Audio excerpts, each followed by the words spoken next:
friends, we are live. We are here. Sorry I'm a little late. I'm here to talk to you about singing, aka nerve system training, aka life training, aka all the things that have been showing up this week. And my goodness, has it been a week? It has been a week. Lots of fear bubbling up in me, and I'm sure some of you too.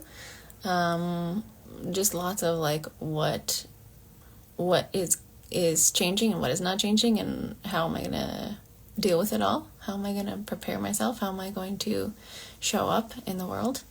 And that is, of course, as always, the best training for this is singing, because when you're working on singing in front of people per se, or recording, same idea, you're working on showing up for yourself even when you're scared.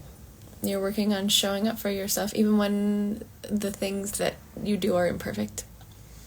You're working on showing up for the you that you want to be, and showing up for other people, aka your audience, whether that's live or on a recording. You're showing up for them in the way that you want to show up, and saying, yes, I have fear around this.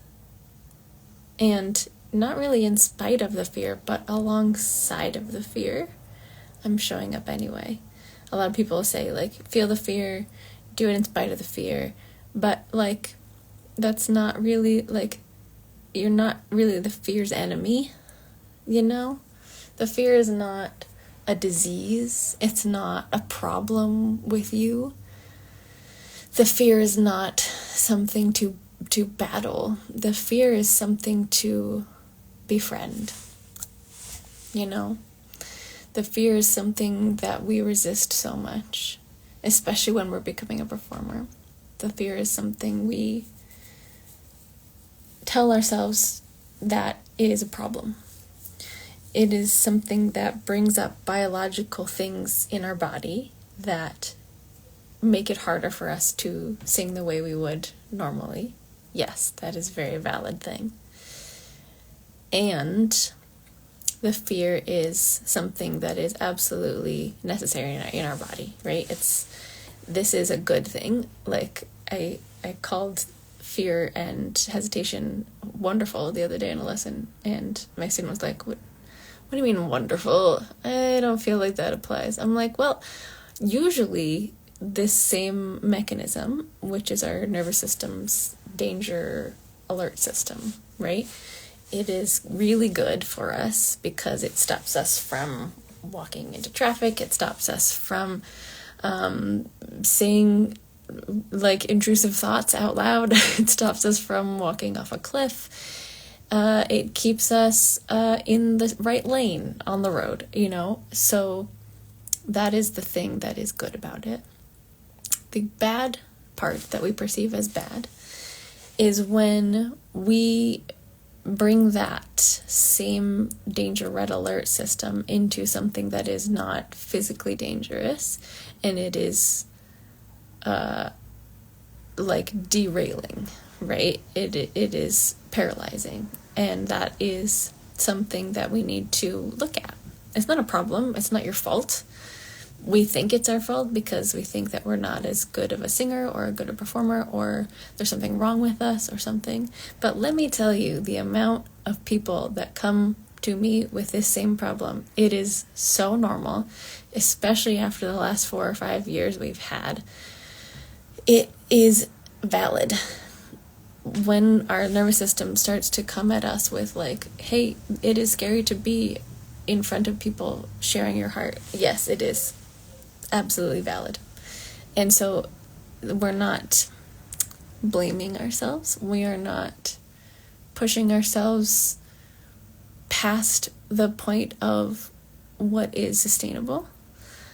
But we are taking a big grain of salt and saying, look, these fears are valid. And I still want to do this. I still want to show up. I still want to show up as a singer. I still want to show up as a person who has merit, who has things to say in the world. I want to show up.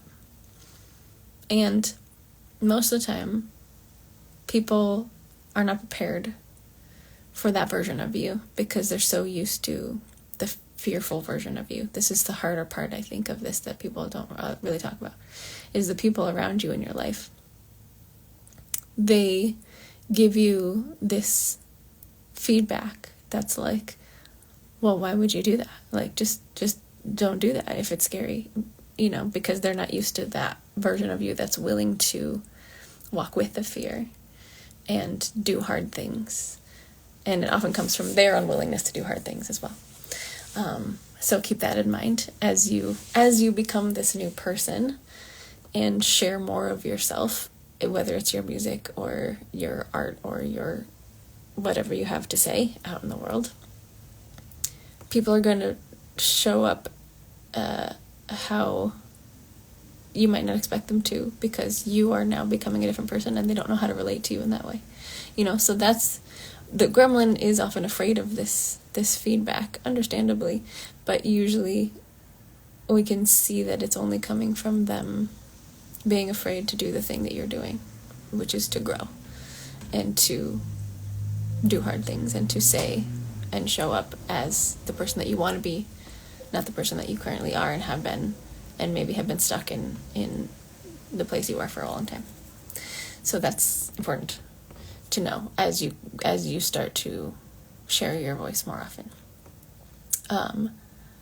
From a technical standpoint, this makes a lot of sense also, because the gremlin in its usual pursuit of keeping you safe, which is its only job, it's so used to saying, no, that's dangerous, don't go there.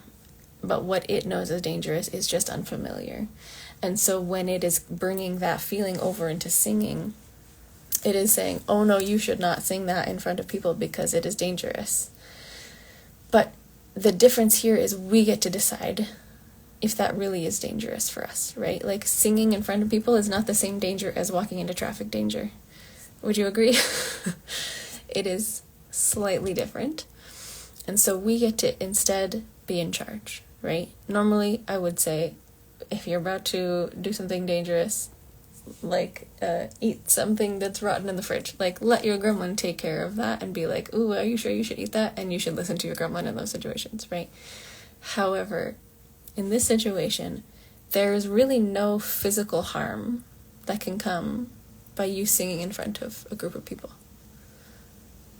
I mean, there's extreme situations where that might happen, but like 99% of the time, that's not going to happen, right? The danger that it is assuming is people saying uncomfortable things about you, which as a human is understandably scary thing, because we are social beings, and social exile equals death for our human bodies, right? If we went back in the days when we lived in groups out in the wild, if you were not part of a group, you were more likely to die, right? Because the group is survival. However, we have evolved in many societal ways, but our human body has not evolved that far since then. So we still have that feeling. And so there is a fear, and a very valid fear, of social exile, which is where our fear of other people's opinions come in. But when we're talking about art, we really have to look at things from a different way, right? We have to come out of ourselves for a moment, and we have to say, oh, look, there's that biological mechanism again that's turning on, that's saying, don't do that scary, dangerous thing. But from the outside of ourselves, we can see that that thing is not actually that dangerous. And so we can say, okay, thank you, gremlin, for trying to keep me safe, but I'm going to actually decide not to listen to you on this one. I'm going to put you in the corner for a little while, and I'm going to go sing my stuff. I'm going to go share my voice. Even though it's imperfect, even though there's fear there, even though there's nervousness, even though maybe a little wobbly sometimes, I know that it's not a technical fault of mine, right? I'm not a bad singer. Like, I know that, right? And most of you, this is the case also. Like, we can work on a couple technique things, but a lot of what we're working on, if you're in my world, is safety stuff, nervous system stuff. And so your job is to, yes, work on the technique stuff. Become a better technical singer, of course. But in the end, if you show up on stage and you can't do the thing that you did 5 minutes ago when you were feeling safe, it is not a technique problem, right? It is a safety problem. And so in this moment, you have to take charge and you have to say, look, I realize that my gremlin has been telling me that I should not sing this in front of anybody because it is imperfect. I have, half the time when I was learning it, I wobbled on this one note or whatever. But the other half the time I got it, I nailed it, right? So there is no solid reason for you to not sing this in front of somebody. It is objectively not an unsafe thing for you to, even if you do mess up that note, nobody's gonna chop off your head in this day and age, right? You're not living in Alice in Wonderland land, which is Wonderland. My brain. So yeah, that's what I want to impart to you today. That, along with the fear, we can do a lot. Fear doesn't have to be the thing that stops us from saying what we need to say to the right people. And that means more than just singing. I don't know if you get my drift. So, show up how you want to show up. Along with the fear, let your fear be your best friend. It doesn't have to be the thing that stops you. You get to be the driver of the bus, after all. You get to say, no, this is a situation.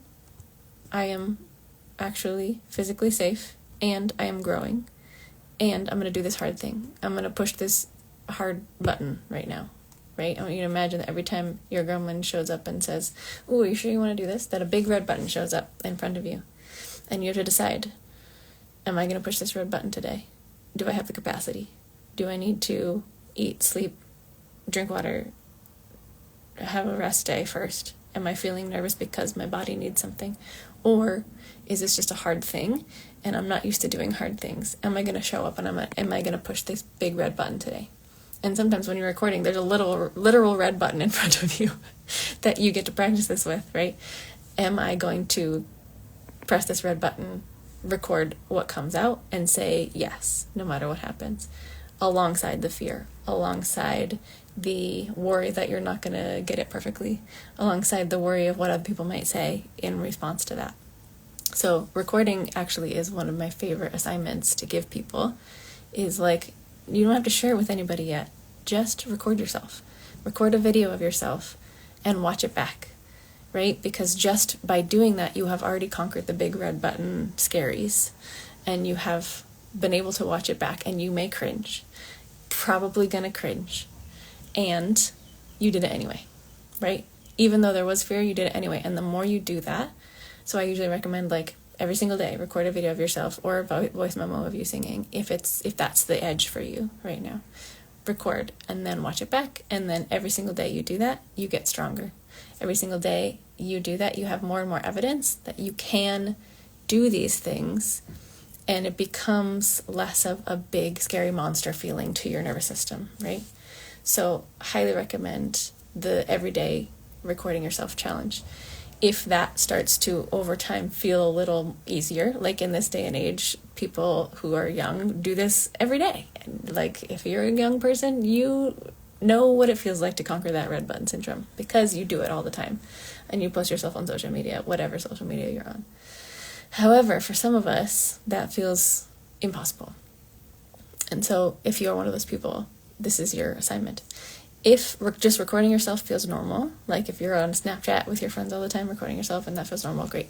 If the posting it to a bigger social media is your edge, that is your assignment then, to record yourself, press the big red button, and now the big red button for you is post, right? Post it to the world, even if there's fear there, because the more you can do that, the more you can show yourself that even when there's fear, you can still do a hard thing. If you do this over and over and over and over and over again for like 30 to 60 days, I guarantee it will feel a lot easier after you do that every single day. If posting is not a problem for you, maybe it's recording and finishing songs. Maybe it's pitching to actual industry people. Maybe it's auditioning. Maybe that's your big red button. that is now your new edge, right? And your assignment is the same. Do it every single day.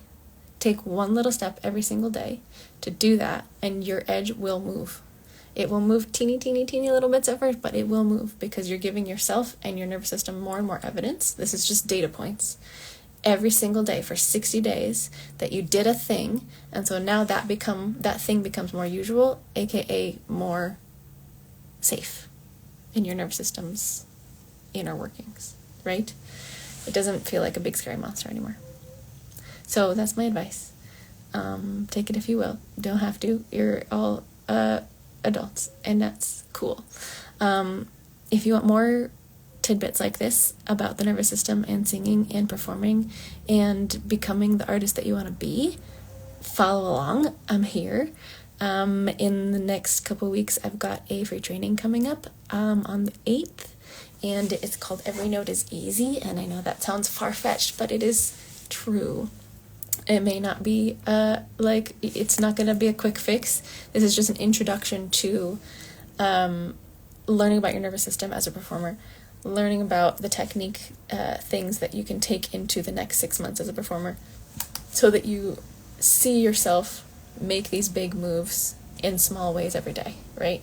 It's a big move over 6 months, but in everyday language, it's not a big change because you're doing it a little bit every day. It becomes so much easier. So these are my tips that I'm giving out. It's a 90-minute workshop. It's going to be action-packed. There's so many things for you to take into the next 6 months as your singer self. Hey, Emily, welcome. I'm just finishing up. So yeah, if you want to be a part of that, it's on February 8th. It'll be a Saturday. It's free. You can sign up, and I am going to talk about how to join me for Vocal Magic, which is becoming a new structure this year, and I'm excited about it. So that's in less than 2 weeks now. So go sign up at the thing. No charge. There'll be plenty of value. It's not just me selling you into Vocal Magic, but I'm going to talk about it at the end. Full disclosure. But yeah, I'm going to give you tons of my tips and tricks that I give my students all the time. So you can start to do this work on your own. And then if you want to be in my community, which is what Vocal Magic is all about, then that is there for you as well. All right, thanks for being here, and I'll see you very soon. Lots of love. Happy singing.